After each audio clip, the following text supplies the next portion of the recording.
Got a 2003 Ford Ranger and a 2009 4-wheel campers Eagle, and I am under the impression that they do not make the Eagle anymore.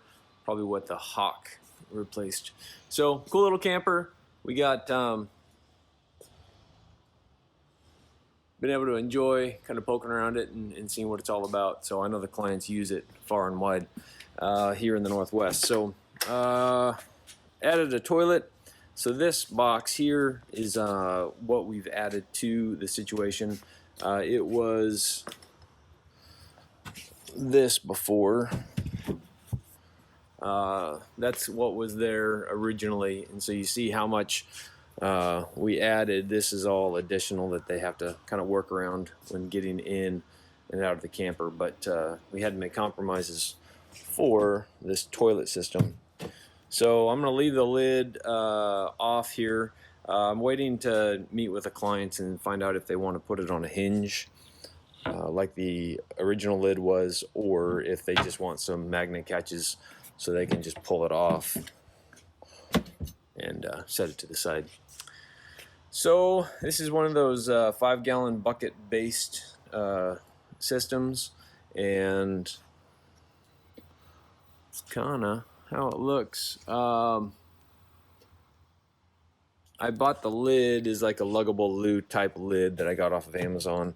On the vans, a lot of times I put like a normal residential like home toilet seat, but in this case I wanted to keep it as slim as possible, and these take up barely any room. So that's that. Also the bucket, instead of a 5-gallon bucket, which would have stood, you know, quite a bit higher, I got this kind of, I think it's like a 2.5 or 3-gallon bucket, and so it's a lot less deep. So I think this right here, for reference, is like 11 inches. So nice and tidy. Tried to fit within the lines of the camper as it comes from the manufacturer. That's kind of always how we try to do things around here. This is the Johnny Compost. This is what you get, is this urine diverter, and you modify the bucket to fit that into it. You then have this right here is exhaust that's pulling kind of off of this area, so it can't get any urine in it, but it can pull off just odors, and then just in general help circulation in the bucket if you are using it for compost.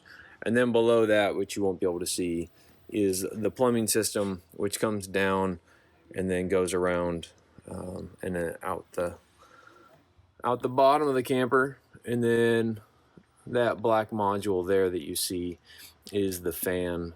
It runs like a CPU fan, and right there I put a lit switch, and that indicates that the fan is on, and it's running now if you can't hear it.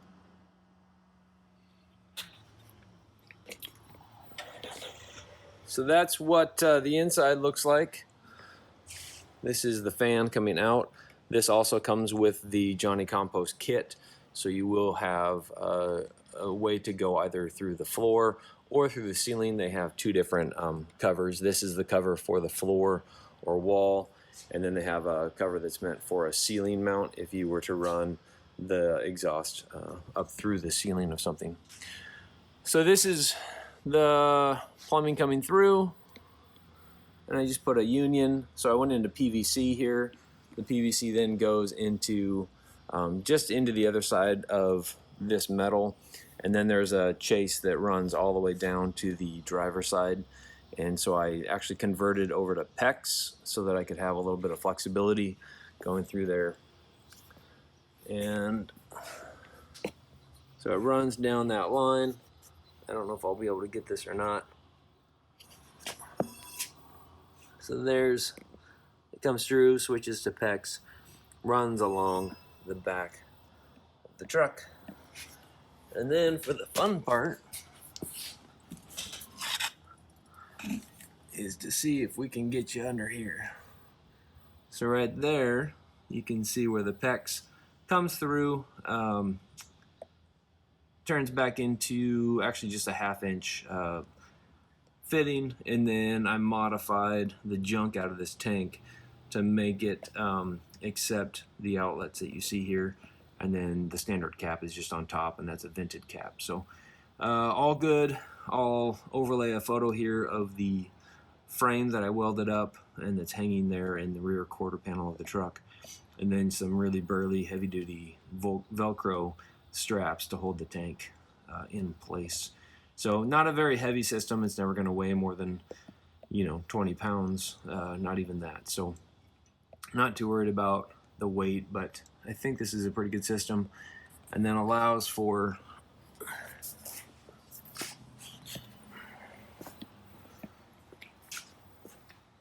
a pretty easy way to drain the system is just with that valve there. You could always attach a hose to it or just put a bucket under it, and then quarter turn valve, and there you have it.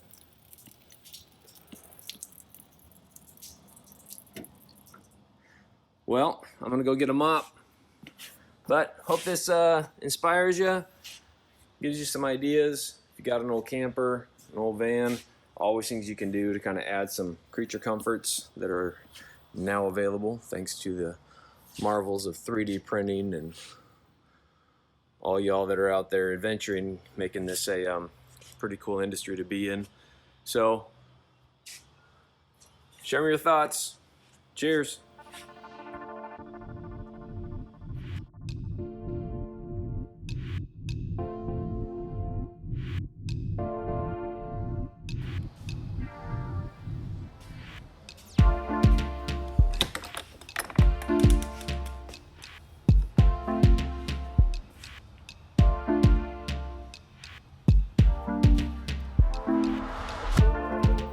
Let's start this over.